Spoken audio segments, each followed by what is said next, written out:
ஓம் ஸ்ரீ தாரா நேயர்களுக்கு வணக்கம்.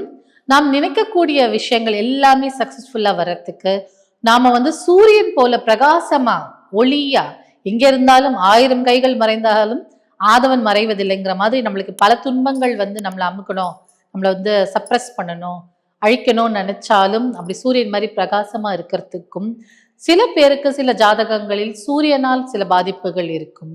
அந்த மாதிரி இருக்கிறவங்களுக்கும் நம்ம சூரியனை நோக்கி மந்திரம் சொன்னால் பிரச்சனைகள் கண்டிப்பா தீரும். இது என்னைக்கு சொல்லணும்னா ஞாயிற்றுக்கிழமையும் அஸ்த நட்சத்திரமும் வரக்கூடிய நாளை எப்ப கேலண்டர்ல பாத்தீங்கன்னா தெரியும். ஞாயிற்றுக்கிழமை அஸ்த நட்சத்திரம் எப்ப வருதுன்னு பார்த்து வச்சுக்கோங்க. அப்ப என்ன பண்ணணும், காலையில 6 மணிக்கெல்லாம் எழுந்து நம்ம சுத்தபத்தமா குளிச்சுட்டு சூரியனை நோக்கி நம்ம இந்த மந்திரத்தை சொல்லணும். அன்னைக்கு ஃபுல்லா அந்த அஸ்த நட்சத்திரம் இருக்கும்போது ஃபுல்லா அன்னைக்கு என்ன பண்ணணும்னா விரதம் மாதிரி மேற்கொள்ளலாம். விரதம்னா அதுக்குன்னு அப்படியே பட்டினியா இருக்கணும்னு நான் சொல்லலை. ஏதான ஒரு அரிசி கஞ்சியோ இல்லை ஏதான ஒரு கஞ்சியோ அதுல கொஞ்சம் லைட்டா உப்பு போட்டு இல்லை ஏதாவது சர்க்கரை போட்டு அப்படி பண்ணலாம். இல்லை சூரியனுக்கு படையெல்லாம் கோதுமை பாயாசம் வைக்கலாம். அந்த மாதிரி கோதுமை பாயசம் வச்சு அந்த கோதுமை பாயசமும் உட்கொள்ளலாம். அதே மாதிரி பூக்கள் செந்தாமரை பூ இல்லை செம்பருத்தி பூ, இந்த 2 பூக்களையும் யூஸ் பண்ணலாம். இப்போ காலையில எழுந்துக்கும் போது நல்லா ஃப்ரெஷ் ஆகிட்டு குளிச்சுட்டு இந்த பூஜைக்கு சாமானெல்லாம் ரெடி பண்ணி வச்சுக்கோங்க.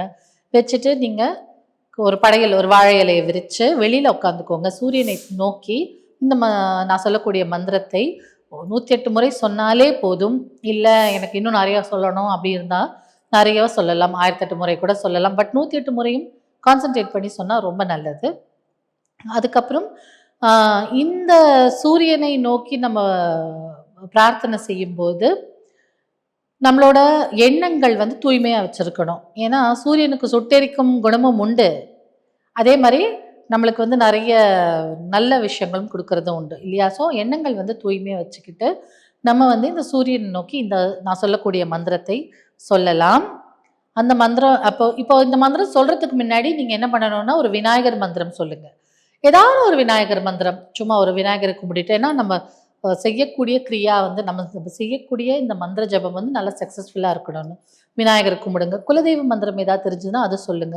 இஷ்ட தெய்வ மந்திரம் ஏதாவது, உபாசனை தெய்வ மந்திரம் ஏதாவது உங்களுக்கு இருக்கு அப்படின்னா அதையும் சொல்லுங்க. உங்க குரு மந்திரம் ஏதாவது இருந்ததுன்னா அதையும் சொல்லிட்டு இப்ப நான் சொல்லக்கூடிய மந்திரத்தை 108 முறையோ இல்ல 1008 முறையோ சூரியனை நோக்கி சொல்லலாம். காலம்பரை இருக்கும்போது சூரியத்தின் வெப்பம் கொஞ்சம் தணிஞ்சிருக்கும் இல்லையா?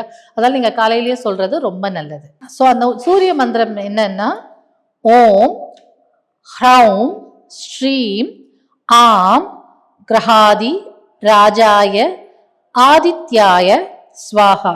இன்னொரு தடவை சொல்றேன்.